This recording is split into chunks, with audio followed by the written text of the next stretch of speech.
Hello friend, मैं सुप्रिया स्वागत करती हूँ आपका डिकोड एग्ज़ाम में।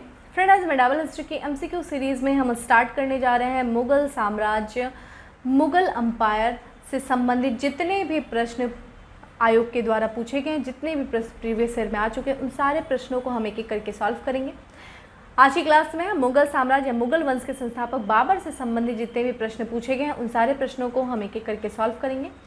तो हम अप्रॉक्स 20 या 25 प्रीवियस 20 एंड 21 प्रीवियस के क्वेश्चंस को डिस्कस करेंगे और इन क्वेश्चंस के एक्सप्लेनेशन के थ्रू हम ये समझने की कोशिश करेंगे कि वो कौन कौन सी परिस्थिति थी, वो कौन कौन से कारक थे जिसने बाबर को भारत में आक्रमण करने के लिए आकर्षित किया और मुग़ल साम्राज्य की नींव रखने के लिए प्रेरित किया। इसी के साथ हम ये भी देखेंगे कि भारत पे जब बाबर ने आक्रमण किया और मुग़ल सत्ता की स्थापना किया तो उसे किन किन चुनौतियों का सामना करना पड़ा, किन किन क्षेत्रीय राज्यों के साथ उसे युद्ध करना पड़े, उन सारे युद्धों को भी समझेंगे क्योंकि वहाँ से डायरेक्ट प्रश्न बनते हैं। फ्रेंड, ये मुग़ल साम्राज्य अपने आप में काफ़ी ज़्यादा इंपॉर्टेंट प्रश्न है। यहाँ से लगातार प्रश्न पूछे गए हैं और लगातार प्रश्न पूछे जाने की भी संभावना है, इसलिए हम इस चैप्टर को काफ़ी ध्यान से पढ़ेंगे। जब मैं क्वेश्चंस को एक्सप्लेन करूँगी तो उन पॉइंट को भी बताने की कोशिश करूँगी जहाँ से एक संभावना है कि पूछे जा सकते हैं प्रश्न। ठीक है, तो ध्यान से इस चैप्टर को देखिए, समझिए। चलिए स्टार्ट करते हैं आज की क्लास। और आज का हमारा पहला प्रश्न है कि बाबर को भारत पर आक्रमण करने के लिए आमंत्रित करने वालों में से एक आलम खां। आलम खां कौन था फ्रेंड? बाबर को आमंत्रित कई लोगों ने किया। यहाँ पे पर्टिकुलर ये पूछा है कि आलम खां कौन था जिसने बाबर को भारत पर आक्रमण करने के लिए आमंत्रित किया। विकल्प देखिए क्या है। इब्राहिम लोदी के संबंधी थे तथा वह दिल्ली के राज सिंहासन के दावेदार थे। इब्राहिम लोदी के संबंधी थे जिसने दुर्व्यवहार किया था और उसे देश से निष्कासित कर दिया गया था। दिलावर खां जिसे इब्राहिम लोदी के हाथों क्रूर, फ्रेंड यहाँ पे क्रूर होगा, क्रूर व्यवहार मिला, के पिता थे, यानी कि दिलावर खां के पिता थे। पंजाब खां के एक उत्तराधिकारी थे जो अपनी जाति के प्रति इब्राहिम लोदी के व्यवहार से अत्यधिक असंतुष्ट थे। तो फ्रेंड, इसका करेक्ट आंसर हो जाएगा ए, यानी कि इब्राहिम लोदी के संबंधी थे और तथा वह दिल्ली के राज सिंहासन के दावेदार थे।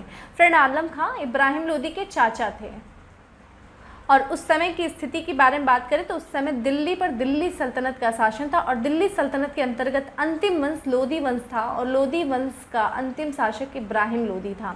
इब्राहिम लोदी का चाचा यानी कि आलम खां, वो इब्राहिम लोदी को अपदस्थ कर स्वयं जो है दिल्ली की गद्दी को प्राप्त करना चाहता था या स्वयं को पदस्थ करने के लिए उसने काबुल के शासक बाबर की सहायता मांगी और बाबर को आमंत्रित किया कि वो दिल्ली पर आक्रमण करें और दिल्ली के शासक इब्राहिम लोदी को पराजित कर उसे दिल्ली की गद्दी को दिलाने में उसकी सहायता करें। चूँकि आलम खां का मानना ये था कि दिल्ली पर आक्रमण करेगा बाबर और यहाँ से धन दौलत लूट करके वापस चला जाएगा और जब वो वापस चला जाएगा तो वो दिल्ली की गद्दी पर काबिज हो जाएगा। लेकिन जैसी उसकी योजना थी, जैसी उसकी सोच थी, ठीक उसका उल्टा हुआ। बाबर ने आक्रमण किया, इब्राहिम लोदी को पराजित भी किया और दिल्ली सल्तनत को समाप्त करके उसकी जगह बल्कि उसने मुगल सत्ता को स्थापित कर दिया। ठीक है, बाकी फ्रेंड यहाँ पे देखिए विकल्प डी में देखिए क्या बात कही गई कि पंजाब प्रांत का एक उत्तराधिकारी था जो अपनी जाति के प्रति इब्राहिम लोदी के व्यवहार से अत्यधिक असंतुष्ट था। फ्रेंड, इब्राहिम लोदी के बारे में आप लोगों ने पढ़ा होगा, दिल्ली सल्तनत हम लोगों ने कंप्लीट कर लिया है। इब्राहिम लोदी जो था उसका व्यवहार जो था काफ़ी माना जाता था कि वो काफ़ी घमंडी शासक था और उसकी जो नीतियाँ थी वो अफगानों के प्रति थोड़ा सा एक क्रूर टाइप की नीतियाँ थी। अफगानों के प्रति उसको काफ़ी ज़्यादा उसके जो संबंध थे, उसकी जो नीतियाँ थी अच्छी नहीं होती थी, जिसके वजह से अफगानों से उसके संबंध लगातार बिगड़ते जा रहे थे। इसी दौरान पंजाब प्रांत का जो सूबेदार था जिसका नाम था दौलत खां लोदी, दौलत खां लोदी से भी इब्राहिम लोदी के संबंध अच्छे नहीं थे, जिसके वजह से दौलत खां लोदी ने भी अपने पुत्र दिलावर खां को बाबर के पास भेजा और उसे आमंत्रित किया कि वो इब्राहिम लोदी यानी कि दिल्ली के शासक पर आक्रमण करे, दिल्ली पर आक्रमण करे और दिल्ली के शासक को पराजित करके उसके चाचा यानी कि आलम खां को राजगद्दी दिलाने में उसकी सहायता करे। ऐसा माना जाता है कि दौलत खां लोदी ने भी आमंत्रित किया था। फ्रेंड, आपने बाबरनामा के बारे में सुना होगा। बाबरनामा जो कि आत्मकथा है किसकी? बाबर की। इसे बाबर ने स्वयं लिखा था, चूँकि ये वास्तविक नाम इसका तुजुक बाबरी था। जब इसको फारसी में अनुवाद किया गया तो ये बाबरनामा के नाम से किया गया था। तो बाबरनामा एकमात्र ऐसा स्रोत है जिसमें ये बात लिखी गई है कि मेवाड़ के शासक राणा सांगा ने भी बाबर को आमंत्रित किया था कि वो दिल्ली पर आक्रमण करें। ऐसा माना जा रहा था कि राणा सांगा, बाबर ने स्वयं इसमें लिखा है कि राणा सांगा उनके पास आए और उन्होंने एक योजना बनाई कि आप जब दिल्ली पर आक्रमण करेंगे तो हम आगरा पर आक्रमण कर देंगे। इसी दौरान क्या है कि जो शासक है वो इन दोनों चीज़ों से घिर जाएगा और वो पराजित हो जाएगा। उसके बाद जो राणा सांगा की योजना ये थी कि दिल्ली पर, जो कि एक मुस्लिम सत्ता स्थापित, उस मुस्लिम सत्ता को हटा करके दिल्ली पर एक हिंदू सत्ता को स्थापित किया जाएगा। ऐसी इनकी योजना थी राणा सांगा। और ये बात किसमें लिखा गया है? बाबरनामा में, जो कि स्वयं आत्मकथा है किसकी? बाबर की। और ये स्वयं ये बात बाबर ने कही है, ये एकमात्र स्रोत है। तो देखा जाए तो दौलत खां लोधी हो गए, आलम खां हो गए, राणा सांगा, ये विभिन्न लोग थे जिन्होंने दिल्ली पर आक्रमण करने के लिए बाबर को आमंत्रित किया था। ठीक है, चलिए नेक्स्ट प्रश्न है हमारा। मध्यकालीन भारत के मुगल शासक वस्तुतः थे फारसी, जिन्हें हम ईरानी कहते हैं, अफगान, चगताई या फिर चगताई तुर्क, या फिर उपयुक्त में से कोई नहीं। ये UPLDA प्री 2010 में ये प्रश्न आया था। फ्रेंड इसका आंसर है सी, यानी कि चगताई तुर्क। फ्रेंड जो मुगल थे, जो मुगल वंश का शासक यानी कि मुगल वंश का संस्थापक बाबर ने जो दिल्ली पर, जो भारत में जो सत्ता स्थापित की, वो थी तुर्क मूल के चगताई वंश की शासन जो है इसने स्थापित किया। और ये जो नाम पड़ा वो पड़ा चंगेज खां के द्वितीय पुत्र के नाम पे, ये जो है चगताई तुर्क वंश का नाम पड़ा। और बाकी बात करें फ्रेंड बाबर की, तो बाबर के जो पिता, जो कि फरगना के शासक थे, जिनका नाम था उमेर शेख मिर्ज़ा, वो तैमूर लंग के वंशज थे। ठीक है, तैमूर लंग जिसने 1398 में भारत पर आक्रमण किया था और बुरी तरह से दिल्ली को लूटा था। तैमूर लंग के वंशज थे, तैमूर लंग के वंशज थे उनके पिता। और उनकी माता कुतलुग निगार खानम, जो कि चंगेज खां की वंशज थी। ठीक है, तो एक तरीके से देखा जाए चंगेज खां की वंशज थी। तो बाबर जो था वो तैमूर लंग से 5वीं पीढ़ी का था और अपनी माता की तरफ से वो 14वीं पीढ़ी का था। तो इस तरीके से देखा जाए तो बाबर के रक्त में तुर्कों और मंगोलों दोनों के रक्त जो है प्रभावित हुआ, जो है दोनों के ही रक्त जो है देखा जाए दोनों के रक्तों का मिश्रण है। और देखा जाए तो दोनों ही कितने क्रूर थे। अगर आप चंगेज खां की बात करें, आप अगर तैमूर लंग की बात करें, दोनों कितने क्रूर थे, कितने बर्बर थे। तो बाबर किस तरह का होगा, क्योंकि इसके दोनों के ही रक्त जो हैं वो प्रभावित हो रहे हैं, किसमें? बाबर में। ठीक है, तो ये चीज़ ध्यान रखिएगा। चलिए नेक्स्ट पे चलते हैं। नेक्स्ट है हमारा, इनमें से किसने बाबर को सरे-ए-पुल के युद्ध में पराजित किया? बहुत अच्छा ये प्रश्न है और इसको थोड़ा सा समझने की भी ज़रूरत है। तो सरे-ए-पुल के युद्ध में किसने पराजित किया? अब्दुल्ला खां उज़्बेक, शैबानी खां, उबैदुल्ला खां या फिर जानी बेग। फ्रेंड ये यूपी लोअर प्री 2015 में ये प्रश्न आया था। तो फ्रेंड इसका सही आंसर है बी, यानी कि शैबानी खां ने बाबर को, जो कि 1501 और कहीं कहीं पे 1502 भी लिखा हुआ है, तो 1502 या 1501 में सरे-ए-पुल का युद्ध हुआ था। उसमें शैबानी खां, जो कि एक उज्बेक सरदार रहता है, उसने बाबर को पराजित किया था। फ्रेंड थोड़ा सा इसको समझने की कोशिश करिएगा। फ्रेंड जब बाबर का जन्म होता है 14 फ़रवरी को होता है, किस ईयर में होता है? 1483 में बाबर का जन्म होता है। कहाँ का? फरगना के शासक, देखा जाए फरगना के शासक उमेर शेख मिर्ज़ा के घर में। मात्र जब ये 11 वर्ष रहता है, कहीं कि 12 वर्ष भी लिखा है, तो 11 या 12 वर्ष की अल्प आयु में इसके पिता की मृत्यु हो जाती है और ये फिर फरगना का शासक बनता है। कितना? 1496 में अल्प आयु रहता है। और फ्रेंड आपको अच्छी तरह पता है कि तुर्कों में या फिर मुस्लिमों में जो राजगद्दी का कोई खास नियम नहीं है, राजगद्दी को जो जब उत्तराधिकार का कोई नियम नहीं है। तो जब तैमूर लंग की मृत्यु हो जाती है तो उन्होंने अपने साम्राज्य को अपने पुत्रों में विभाजित कर दिया था, बांट दिया था। तो ये जो पुत्र थे वो आपस में एक दूसरे के प्रांतों पर आक्रमण करते थे, आपस में संघर्ष करते थे अपने क्षेत्र का विस्तार करने के लिए। चूँकि ये तैमूर लंग के वंशज थे, कौन? ये उमेर शेख मिर्ज़ा। तो उमेर शेख मिर्ज़ा के एक भाई जिनका नाम है अहमद मिर्ज़ा उस समय समरकंद के शासक थे। फ्रेंड समरकंद जो कि किसका राजधानी था? तैमूर लंग का राजधानी था। फ्रेंड समरकंद बुखारा का शासक था और ये वर्तमान में उज्बेकिस्तान के प्रांत में है। अहमद मिर्ज़ा को ये मौका एक तरीके से दिखता है कि वो योजना बनाता है एक तरीके से कि चूँकि अल्पवयस्क शासक है बाबर, और उस पर हम आक्रमण कर लेंगे और फरगना को अपने साम्राज्य में मिला लेंगे। एक योजना बनाता है, एक तरीके से परिस्थिति का फ़ायदा उठाने का कोशिश करता है। कौन? अहमद मिर्ज़ा, बाबर का चाचा कह लो। ठीक है, वो फ़ायदा उठाने की। लेकिन जब वो फरगना पर आक्रमण करता है तो फरगना की जनता ने बाबर का साथ दिया और अहमद मिर्ज़ा अपनी योजनाओं में असफल हो जाता है और वापस लौट जाता है। इससे प्रेरित कौन होता है? बाबर हो जाता है। और बाबर क्या करता है? जब प्रेरित हो जाता है तो उसने योजना बनाई समरकंद पर आक्रमण करने की, और उसने उसका ये भी मानना था कि समरकंद जो है वो उसके पैतृक संपत्ति है, पैतृक क्षेत्र है, और वो पैतृक क्षेत्र को प्राप्त करने के लिए समरकंद पर 1496 में आक्रमण करता है, लेकिन ये आक्रमण जो है असफल होता है। पुनः एक वर्षों बाद 1497 में एक सफल आक्रमण करता है और समरकंद पर वो क्या हो जाता है, सत्तारूढ़ हो जाता है, लेकिन मात्र 100 दिनों तक ही शासन कर पाता है कि उसको पता चलता है कि भाई उसका जो फरगना का जो शासक, फरगना का ही शासक रहता है, अब वो समरकंद पर अधिकार कर लिया है। समरकंद पे भी बैठा ही था, मात्र 100 दिन हुए थे कि खबर मिलती है कि भाई फरगना में उसके भाई ने यानी कि शाहरुख ने क्या किया है, सॉरी जहांगीर ने, उसका भाई रहता है जहांगीर ने समरकंद यानी फरगना पर क्या किया, अधिकार कर लिया है। बाबर को ये बात पता चलती है, बाबर वापस जाता है और इसे जब तक वो वापस जाता है जहांगीर फरगना में अपनी सत्ता को इतना मजबूत कर लेता है कि फरगना जो है वो वापस, फरगना उसके हाथ से निकल जाता है, बाबर के हाथ से। पुनः वो समरकंद आता है और जब वो समरकंद में गायब रहता है तो समरकंद में पता ये चलता है कि अहमद मिर्ज़ा का एक पोता है जिसका नाम है अली मिर्ज़ा। अली मिर्ज़ा ने क्या किया है, समरकंद पर अधिकार कर लिया। तो इस तरीके से देखा जाए तो बाबर के हाथ से फरगना भी निकल गया, समरकंद भी निकल गया। अब वो पुनः कुछ सालों तक इधर उधर भटकता है और फिर उसके बाद वो एक बार पुनः अपनी शक्ति को एकत्रित करता है, संगठित करता है और पुनः 1501 में वो फरगना पर समरकंद पर आक्रमण करता है 1501 में और शीघ्र समरकंद को उसने जीता और मात्र अभी 100 दिन 8 माह तक ही शासन करता है कि उसी दौरान उज्बेक का सरदार जिसका नाम है शहबानी खान ने आक्रमण कर दिया किस पर, समरकंद पर, और बाबर को पराजित किया। बाबर को समरकंद से खदेड़ किया, बाहर कर दिया, खदेड़ दिया। और इसकी बाबर की एक बहन थी फ्रेंड जिसका नाम था खानजादा बेगम। खानजादा बेगम से शहबानी खान ने विवाह कर लिया। तो देखा जाए बाबर के हाथ से 2 बार समरकंद निकल गया।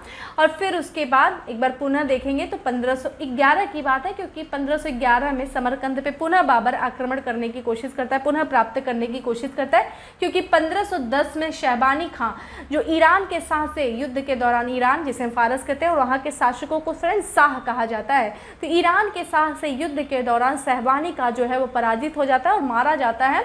तो इस वजह से क्या होता है कि एक बार पुनः प्राप्त करने की कोशिश करता है कौन, बाबर, किसको, समरकंद को, लेकिन उसी दौरान फिर से जीतता है, कुछ ही दिन शासन करता है और उसी दौरान क्या है, एक युद्ध होता है फ्रेंड। उस युद्ध का भी नाम लिख लीजिए, हो सकता है पूछा जा सकता है, क्योंकि सराय पुल का युद्ध हो चुका है तो एक और युद्ध होता है जो कि 1511 में होता है और उस युद्ध का फ्रेंड नाम होता है 1511 या फिर 1512 कह लीजिए। ये दूसरा उज्बेक सरदार रहता है और उस युद्ध का नाम है कुल-ए-मलिक।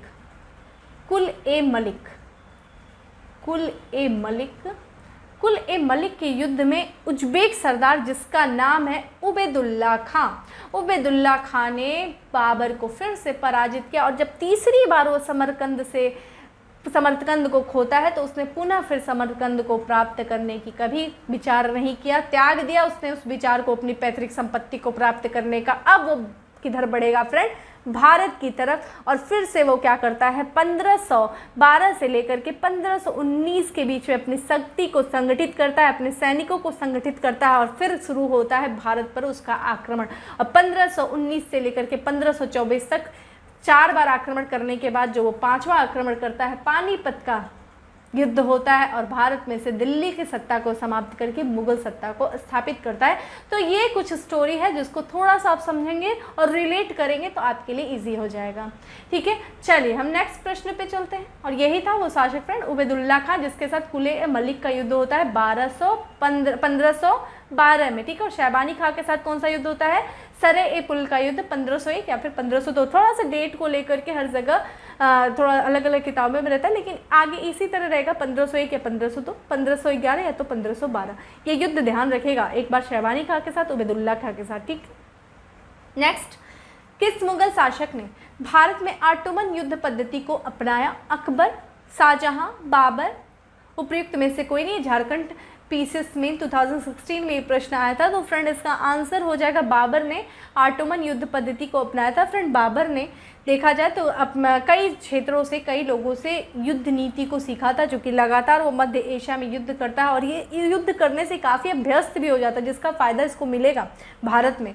चूँकि इसने बात करें तो इसने उज्बेकों से फ्रेंड तुलगमा युद्ध नीति सीखी थी। तुलगमा युद्ध जो पद्धति है वो शत्रु शासक को चारों तरफ से घेर लेने की नीति होती है। शत्रु शासक को चारों तरफ से घेर लिया जाता है, उसी को तुलगमा युद्ध नीति कहते हैं। अगर आपने वो फिल्म देखी होगी जो आई थी बाहुबली, उसमें भी ये चीज़ दिखाई गई, किस तरीके से वो राजमाता बताती है किस तरीके से दाएं और बाएं जो है वो जो सैनिक है वो छुप जाएंगे, फिर अचानक से जब शत्रु सेना आगे बढ़ेगी तो उसको पीछे से घेर लिया जाएगा। वही तुलगमा युद्ध पद्धति है जो कि बाबर ने सीखी थी, किससे? उज्बेकों से सीखी थी। और फिर उसके बाद बंदूकों का प्रयोग इसने ईरानियों से सीखा था बाबर ने। ईरानियों का साथ लेकर के फ्रेंड ये आक्रमण भी करता है जब ये उज्बेकों पर। फिर उसके बाद घोड़ों का संचालन, फ्रेंड तुर्क जो थे, तुर्कों के तो घोड़ों की अच्छी नस्ल भी होती थी और वो घोड़ों का संचालन बहुत अच्छा करते थे। तुर्क बहुत माहिर थे घोड़ों को दौड़ाने में, घोड़ों को चलाने में, तो तुर्कों से इसने घोड़ों का संचालन सीखा था। तोप खाना कह लीजिए या फिर विस्फोटक शास्त्र जो था वो कुस्तुनतुनिया के तुर्कों से इसने सीखा था। तो इस तरीके से देखा जाए तो कई लोगों से इसने कई युद्ध नीतियों को सीखा था और इन सारी युद्ध नीतियों का ही इस्तेमाल करेगा भारत पर आक्रमण के दौरान, और यही कारण है इसको सफलता भी मिलती है। ठीक है, चलिए नेक्स्ट प्रश्न है हमारा, पानीपत का प्रथम युद्ध किसके मध्य हुआ था?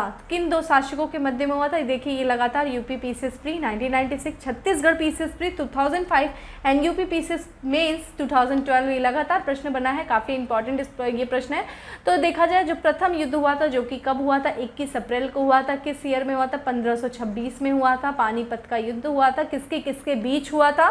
ये हुआ था बाबर और इब्राहिम लोदी के बीच। बाबर जो कि काबुल का शासक था और इब्राहिम लोदी जो कि दिल्ली सल्तनत के अंतर्गत लोदी वंश का शासक था।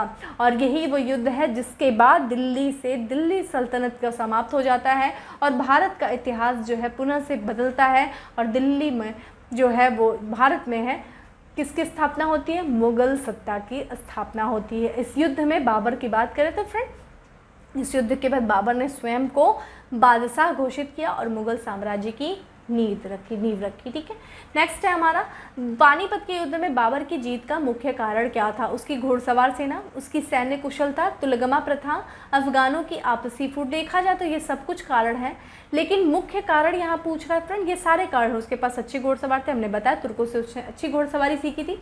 तुलगमा पद्धति का भी उसने इस्तेमाल किया था।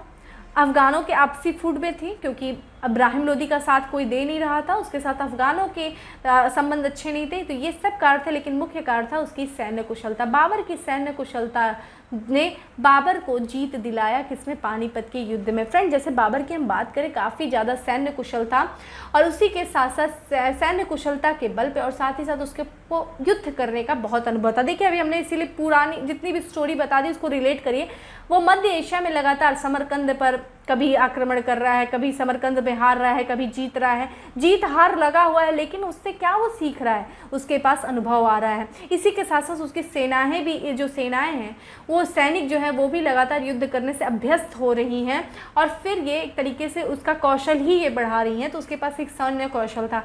बाबरनामा में इब्राहिम लोदी के बारे में क्या लिखा गया है? बाबरनामा में इब्राहिम लोदी के बारे में बाबर ने लिखा है कि जो इब्राहिम लोदी है वो काफ़ी अनुभवहीन शासक है और साथ ही साथ उसके पास दूरदृष्टिता का अभाव है। उसने ये भी लिखा है कि इब्राहिम लोदी जब भी कोई कार्य करता है तो बिना योजना के ही कार्य करता है और आगे बढ़ता जाता है, वो कोई योजना नहीं बनाता है। देखिए यही लाइफ में एक चैप्टर है, आपको योजना बनानी चाहिए। जब भी कुछ करिए तो वो योजना बनाइए, जैसा कि बाबर कर रहा है। वो सारी चीज़ों को योजना के तहत करता है और वो सफल भी होता है भारत में अपनी सत्ता को स्थापित करने के लिए। लोगों के फूट का फ़ायदा उठाता है। ये जो विभिन्न लोग आपस में एक दूसरे को इसको आमंत्रित कर रहे हैं, उससे क्या पता चल रहा है? फूट है, भारत में एकता नहीं है। इसका फायदा कौन उठा रहा है? एक बाहरी आक्रमणकारी उठा रहा है। तो एक तरीके से यही सारी चीज़ें थी जो बाबर को भारत में सफल बनाने में महत्वपूर्ण भूमिका निभाती हैं। नेक्स्ट है, निम्नलिखित में से किस युद्ध में एक पक्ष द्वारा प्रथम बार तोपों का उपयोग किया गया था? तो तोपों का प्रथम बार उपयोग किस युद्ध में किया गया था? पानीपत का प्रथम युद्ध, खानवा का युद्ध, प्लासी का युद्ध, या फिर पानीपत का तीसरा युद्ध। फ्रेंड इसका आंसर है ए, यानी कि पानीपत के प्रथम युद्ध में तोपों का प्रथम बार प्रयोग किया गया था। फ्रेंड देखिए बाबर ने भारत पर कई बार आक्रमण किया। हमने ये भी बताया कि 1519 से लेकर के 1500 24 के बीच उसने 4 आक्रमण किए। ये 5वां आक्रमण था, पानीपत का प्रथम युद्ध जो 5वां आक्रमण करता है 1526 में।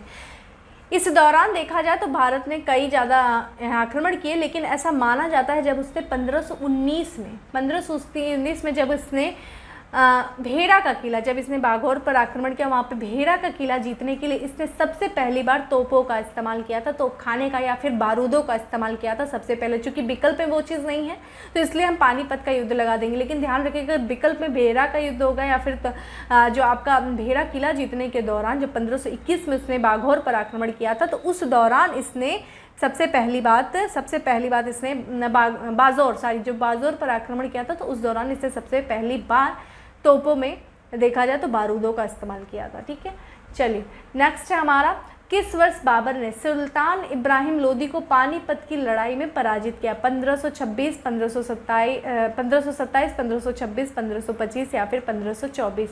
ये यूपी पीसीएस प्री 2016 में ये प्रश्न आया था। तो पानीपत का प्रथम युद्ध जो हुआ था 1526 में हुआ था। कब हुआ था? 21 अप्रैल को हुआ था। ठीक है, और 27 अप्रैल तक देखा जाए तो उसने अपने आप को बादशाह घोषित कर दिया था। किसने? मात्र 3-4 घंटे तक ये युद्ध चलता है फ्रेंड। और इस युद्ध के दौरान इब्राहिम लोदी दिल्ली सल्तनत के अंदर पहला ऐसा शासक रहता है जो, और अंतिम ही कह लीजिए तो, कि वो युद्ध के दौरान युद्ध क्षेत्र में मारा जाता है। और ये काफ़ी निर्णायक युद्ध रहता है। इस युद्ध के बाद दिल्ली सल्तनत समाप्त हो जाती है और फिर मुगल सत्ता स्थापित हो जाती है। मैं बार बार इस चीज़ को रिपीट इसलिए करती हूँ फ्रेंड कि याद हो जाए आपको, बार बार यहीं पे जितनी बार रिपीट कर लो ठीक है, लेकिन वहाँ पे आपको कोई प्रॉब्लम नहीं होनी चाहिए। चलिए नेक्स्ट है हमारा, निम्न में से कौन सा युग्म सही सुमेलित नहीं है? यहाँ पे देखिए युद्ध दिए गए हैं जो बाबर के द्वारा लड़े गए, किस सन में लड़े गए ये दे रहा है। पानीपत का प्रथम युद्ध 1526 अभी हमने देखना है, इब्राहिम लोदी और बाबर के बीच में। खानवा का युद्ध 1527, बिल्कुल सही बात है। खानवा का जो युद्ध हुआ था वो मेवाड़ के शासक राणा सांगा के बीच में हुआ था, और इसी युद्ध के दौरान बाबर ने सबसे पहली बार देखा जाए तो जिहाद का नारा दिया था। ठीक है, घाघरा का युद्ध और चंदेरी का युद्ध। तो फ्रेंड इसका जो आंसर हो जाएगा देखा जाए तो इसमें जो करेक्ट आंसर हो जाएगा, जो सही नहीं है पूछ रहा है, वो आपका हो जाएगा डी। ठीक है, चंदेरी का युद्ध जो फ्रेंड लड़ा गया था वो 1528 में लड़ा गया था। ठीक है, 1528 में लड़ा गया था, ना कि 1530 में। बाकी घग्गर का युद्ध फ्रेंड लड़ा गया था। घग्गर का युद्ध किसके किसके बीच में लड़ा गया था? ये बंगाल और बिहार के जो लोहानी अफगान थे और बाबर के बीच में लड़ा गया था।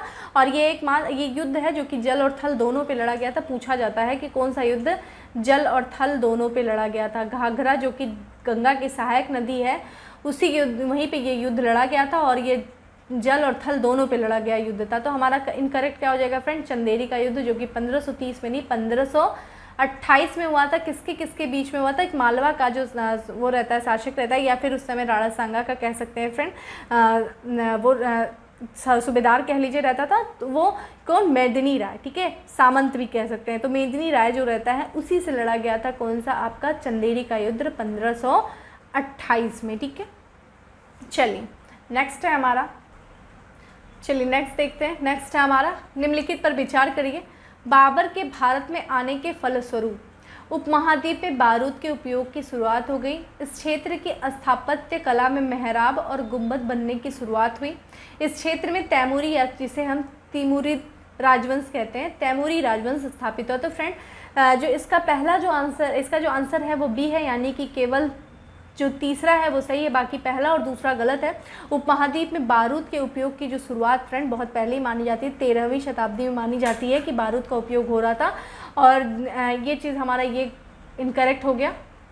ठीक है, और इस क्षेत्र में स्थापत्य में मेहराब और गुंबद बनने की शुरुआत हुई, ये भी इनकरेक्ट हो गया फ्रेंड, क्योंकि मेहराब और गुंबद बनने की शुरुआत हमने यहाँ पे दिल्ली सल्तनत के दौरान ही देखने को मिला था, और हमने आपको इसके बारे में बताया भी था।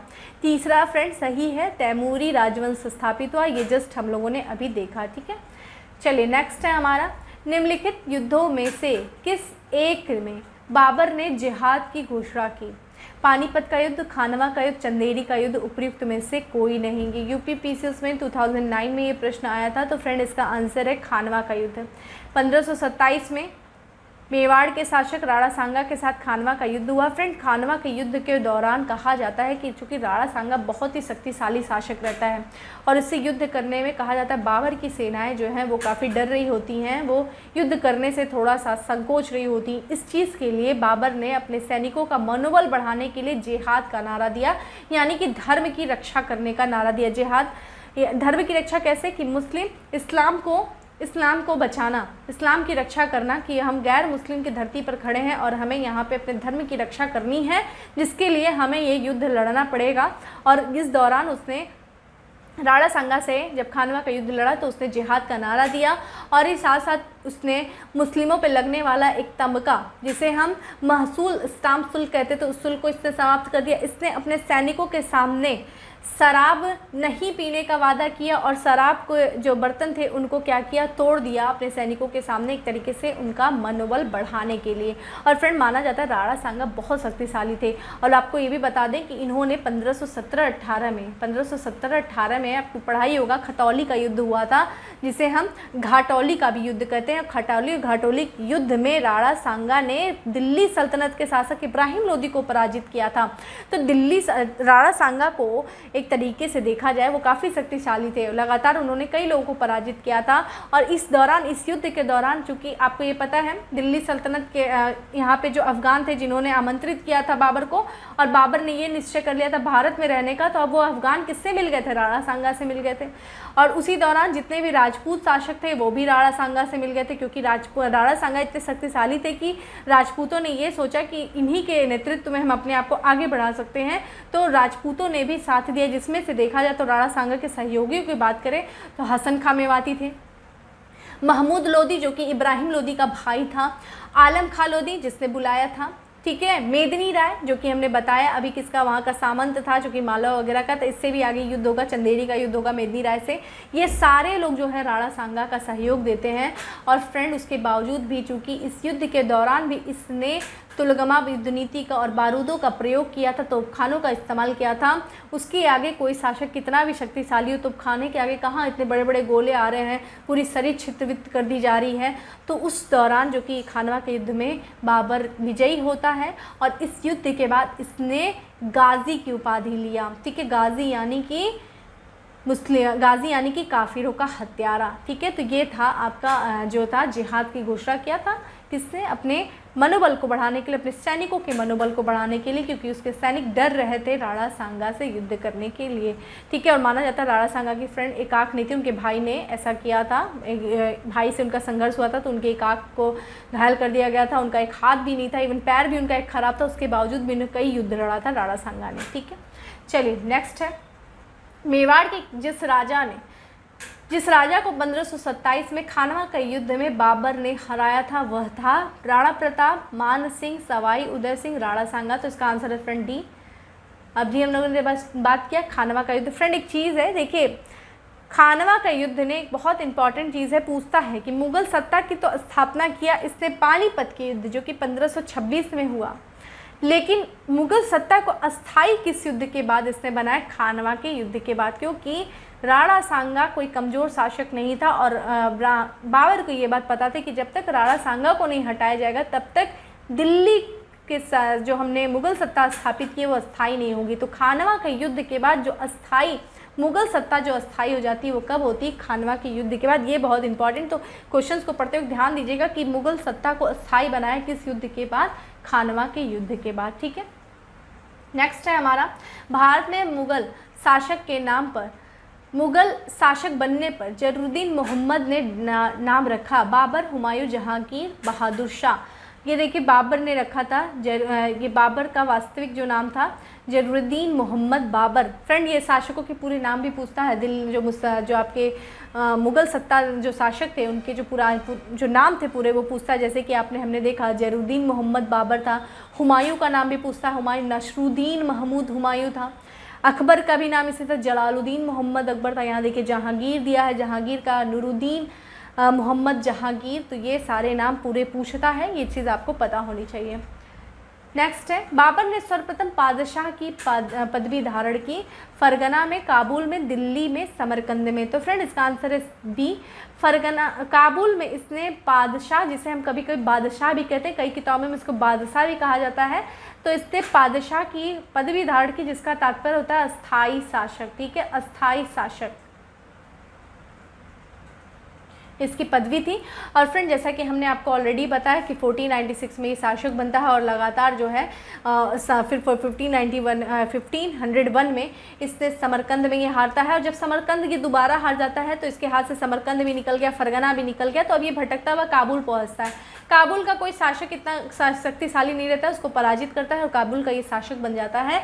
लेकिन काबुल की जनता को, चूँकि 1506 और 7 की 1504 में ये काबुल का शासक बनता है, 1506 और 7 की बात है, अपने अनुयायियों का या फिर कहते हैं कि अपने अनुयायियों का मनोबल बढ़ाने के लिए इसने पूर्वजों के, जो इसकी पूर्वजों की उपाधि थी मिर्ज़ा, ठीक है, मिर्ज़ा, इसके पिताजी का नाम आपको पता ही है, उमर शेख मिर्ज़ा, अहमद मिर्ज़ा इसके चाचा, तो ये मिर्ज़ा इसके पूर्वजों की उपाधि थी।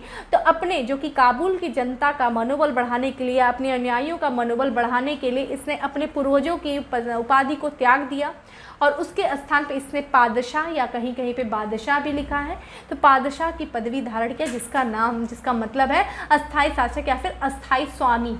ठीक है, अस्थाई स्वामी। ठीक है, इसने पदवी जो है वो धारण की। नेक्स्ट है, बाबर के साम्राज्य में सम्मिलित है काबुल क्षेत्र, पंजाब का क्षेत्र, आधुनिक उत्तर प्रदेश का क्षेत्र या फिर आधुनिक राजस्थान का क्षेत्र। फ्रेंड आधुनिक राजस्थान का क्षेत्र नहीं शामिल होता है, ये तो अकबर के समय में कुछ जो है राजस्थान का क्षेत्र, राजस्थान के राजपूत शासक बहुत शक्तिशाली रहते, इतना आसान नहीं था उनको पराजित करना। अकबर को भी बहुत एड़ी चोटी करनी पड़ती है। अकबर के बाद जब जहांगीर आता है तब जाकर के बहुत सारे क्षेत्रों को उसने मुग़ल साम्राज्य में शामिल किया, तो ये आपका राजस्थान नहीं है। बाकी देखा जाए काबुल का क्षेत्र, काबुल का शासक, अफगानिस्तान से लेकर के देखा जाए इधर पश्चिमी उत्तर प्रदेश, मध्य प्रदेश का देखा जाए उत्तरी वाला प्रांत, पूरा क्षेत्र, ये सारे क्षेत्र जो हैं आपका मुग़ल काल के बाबर के साम्राज्य में सम्मिलित है। तो आंसर हो जाएगा इसका सी। ठीक है, 1 2 3। नेक्स्ट है, वह मुग़ल साम्राज्य जिसके जीवन से संघर्ष व धैर्य व संकल्प से सफलता की शिक्षा मिलती है। तो प्रश्न है कि वह मुग़ल शासक जिसके जीवन से धैर्य व संकल्प से सफलता की शिक्षा मिलती है, कि धैर्य रखो और संकल्प लो, तुम्हें सफलता अवश्य मिलेगी, ये हमें किस शासक के जीवन से शिक्षा मिलती है? जहरुद्दीन मोहम्मद बाबर, नसरुद्दीन मोहम्मद हुमायूं, जलालुद्दीन मोहम्मद अकबर या फिर अब्दुल मुजफ्फर महिउद्दीन औरंगजेब। तो फ्रेंड इसका आंसर है बाबर, जहरुद्दीन मोहम्मद बाबर। फ्रेंड हमने देखा ना, बाबर मात्र 11 वर्ष की अवस्था में जब उस देखा जाए फरगना का शासक बनता है, तब से लेकर के अपनी अंतिम समय तक यानी कि 1530 तक लगातार वो युद्ध करता रहता है, हार कभी नहीं मानता, लगातार वो अपने प्रयास में जारी रहता है, अपने पैतृक संपत्ति को प्राप्त करने के लिए भी वो लगातार युद्ध करता रहता है, लेकिन वो पराजित भी होता है, उसके बावजूद भी हार नहीं मानता। और दिल्ली में उसने देखा जाए, भारत में उसने दिल्ली मुग़ल सत्ता को स्थापित कर दिया। तो उसके जीवन से हमें धैर्य और संकल्प का जो है एक शिक्षा मिलती है। और बल्कि उसने अपने पुत्र हुमायूं को भी एक शिक्षा दी थी, और उसने अपने पुत्र हुमायूं से बोला कि संसार उसी का है जो परिश्रम करता है। और इसने बोला कि अगर कोई आपत्ति आए तो आपत्ति का सामना करो, उसका मुकाबला करो, और परिश्रमहीनता और आराम जो है वो बादशाह की निशानी नहीं है। इतना आराम मत करो, परिश्रम मत करो। फ्रेंड ये तो देखा जाए हम लोग के भी जीवन का एक तरीके से एक लेसन है, एक शिक्षा है कि जो परिश्रम करता है वही आगे जाता है। अभी आराम को त्याग दो, सिलेक्शन हो जाएगा, फिर लाइफ दूसरी होगी। ठीक है, तो ये हमें भी एक तरीके से शिक्षा दे रहा है बाबर का ये सब संघर्ष। ठीक है, चलिए नेक्स्ट है, बाबर ने अपने बाबरनामा में किस हिंदू राजा का उल्लेख किया? उड़ीसा, गुजरात, मेवाड़ या फिर कश्मीर? तो फ्रेंड इसका हिंदू राजा पूछ रहा है, तो इसका आंसर हो जाएगा मेवाड़ यानी कि सी। मेवाड़ के राजा सांगा जो रहते हैं वो एक हिंदू शासक रहते हैं, और उनका उल्लेख इसने किया है बाबर ने। चूँकि हमने बताया कि बाबर ने अपना जो इतिहास लिखा है, जो आत्मकथा लिखी है, जिसका नाम है बाबरनामा, जिसे हम तुजुक बाबरी कहते हैं, वास्तविक नाम तुजुक बाबरी है। बाबरनामा में इसने 7 राज्यों का उल्लेख किया है। ठीक है, 7 राज्यों का उल्लेख किया है बाबरनामा में। इसने तत्कालीन भारत की परिस्थितियों के बारे में, भारत की राजनीतिक स्थिति के बारे में इसने लिखा है, और इसने बताया कि उस दौरान कई स्वतंत्र राज्य थे, लेकिन इसने मात्र 7 राज्यों का उल्लेख किया, जिसमें 5 देखा जाए मुस्लिम थे और 2 देखा जाए तो वो आपका हिंदू थे। हिंदू में देखा जाए तो एक मेवाड़ थे जहाँ का शासक था राणा सांगा जिससे इसने खानवा का युद्ध लड़ा, और दूसरा था विजयनगर का शासक जिसका नाम था क्या आपका कृष्णदेवराय। कृष्णदेवराय की इसने बहुत अधिक तारीफ की थी फ्रेंड बाबर ने, ठीक है। कृष्णदेवराय को कहा था कि उस समय एकमात्र अगर कोई भारत का कोई शक्तिशाली शासक है तो वो कृष्णदेवराय है। बाकी देखा जाए तो उसने गुजरात के भी बात किया था, गुजरात हो गया, दिल्ली में तो उसने आक्रमण, दिल्ली में मुस्लिम सत्ता थी, इब्राहिम लोदी की थी। दिल्ली के बाद बंगाल का भी उसने जिक्र किया था, नुसरत खां वहाँ का शासक था। उसके बाद गुजरात, जो कि गुजरात हम यहाँ पे देख रहे हैं ये भी था, गुजरात का उस समय मुजफ्फर जंग द्वितीय, जो मुजफ्फर खां जो द्वितीय था वो शासक था। उसके बाद बहमनी किसने चर्चा किया था, बहमनी उस समय, जो कि बहमनी एक मुस्लिम शासन था, वहाँ पे कुली मुल्ला शाह जो था वहाँ के शासक थे। और फिर उसके मालवा में जो कि महमूद खिलजी द्वितीय जो था वहाँ का शासक था, ठीक है। तो यहाँ हिंदू राजाओं के 2 राजा थे, कौन से, एक मेवाड़ राणा सांगा और दूसरा जो था आपका कृष्णदेवराय विजयनगर साम्राज्य का शासक, ठीक है। नेक्स्ट है बाबर ने बाबरनामा तुर्की में लिखी। तुर्की मुगल दरबार की राज्यभाषा थी। उपयुक्त ऊपर के दोनों वक्तव्यों के संदर्भ में बताइए कि निम्नलिखित में से कौन सा सही है। तो यहाँ पे फ्रेंड हमें बताना कथन और कारण। तो फ्रेंड इसमें हम डायरेक्ट आंसर पे आ जाते हैं। इसका आंसर है सी, क्योंकि बाबर जो है वो बाबरनामा जो है वो तुर्की में लिखा है, और तुर्की जो है वो मुग़ल राज्य की भाषा नहीं थी बल्कि फ़ारसी जो थी वो मुग़ल दरबार की भाषा थी, ठीक है। ये सम्मान का जो पद मिला था वो किसको मिला था, फ़ारसी को मिला था, तुर्की को नहीं मिला था। बात करें फ्रेंड बाबरनामा की, तो थोड़ा बाबरनामा के बारे में फ्रेंड ध्यान लीजिए कि जो तुजुके बावरी, ठीक है, ये थी तुजुके बावरी जो थी वो आपकी आत्मकथा है किसकी, बाबर की, जो कि किस में लिखी गई थी, तुर्की में लिखी गई थी। इसको 4 बार फ़ारसी में अनुवाद करवाया गया था, 2 बार तो हुमायूं के समय करवाया गया था। किसने किया था, हुमायूं के समय में देखा जाए तो पायदा खान ने किया था और दूसरा जैना खां के द्वारा, ठीक है, पायंदा खां के द्वारा और जैना खां के द्वारा हुमायूं के समय में किया गया। तीसरी बार देखा जाए फ्रेंड तो अकबर के समय में किया गया था। किसने किया था, अब्दुल रहीम खान ने खाना फ़ारसी में अनुवाद किया और नाम रखा बाबरनामा। अब्दुल रहीम खाना ने फ़ारसी में अनुवाद किया था अकबर के समय में। चौथी बार देखा जाए फ्रेंड तो शाहजहाँ के काल में हुआ था। किसने किया था, मीर अबू तालिब तुर्बाती, ठीक है, मीर अबू तालिब तुर्बाती के द्वारा शाहजहाँ के काल में किया गया था। बात कर लें फ्रेंड इसका फ़ारसी से अंग्रेजी में जिसने अनुवाद किया था 1826 की बात है। 1826 में फ़ारसी से अंग्रेज़ी में अनुवाद करने वाले एक जॉन लिंडन थे और दूसरा विलियम एरस्किन थे, ठीक है। जॉन लिंडन और विलियम एरस्किन के द्वारा इसका अंग्रेजी में अनुवाद किया गया। फ्रेंड्स सबसे जो प्रमाणित माना जाता है इसका अनुवाद जो तुर्की से अंग्रेजी में किया गया था, तुर्की भाषा से अंग्रेजी में 1509 में किया गया था। किसके द्वारा किया गया था, ये बेवरीज के द्वारा, A.S. बेवरीज के द्वारा इसका तुर्की से अंग्रेजी में अनुवाद किया गया था। ये चीज़ याद रख लीजिएगा, ठीक है। नेक्स्ट है हमारा तुजुके बावरी किस भाषा में लिखा गया था, फ़ारसी, अरबी, तुर्की, उर्दू। देखिए फ्रेंड ये बिहार पीसीएस प्री 2015 में ये प्रश्न आया था। जस्ट हमने बात किया तुजुके बावरी जो थी वो तुर्की भाषा में की गई थी, ठीक है, भाषा में लिखा गया था। इसके बारे में हम लोगों ने बात किया। नेक्स्ट है और आज का लास्ट क्वेश्चन है कि अयोध्या स्थित बाबरी मस्जिद का निर्माण किसने करवाया, बाबर ने, हुमायूं ने, निज़ामुल मुल्क ने या फिर मीर बाकी ने। तो फ्रेंड ये यूपी पीसीएस प्री 1992 में ये प्रश्न आया था।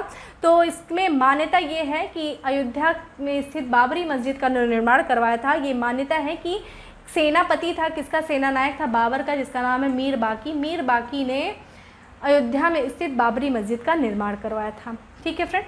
तो इस तरीके से था हमारा बाबर से संबंधित जितने भी प्रश्न अभी तक आयोग के द्वारा पूछे गए उन सारे प्रश्नों को हम लोगों ने सॉल्व किया। मैंने आपको जो कुछ थोड़ा सा स्टोरी थी मध्य एशिया की जो राजनीति थी उसको थोड़ा सा समझाने की कोशिश किया। उसको समझिएगा, रिलेट करिएगा, आपको समझ में आएगा।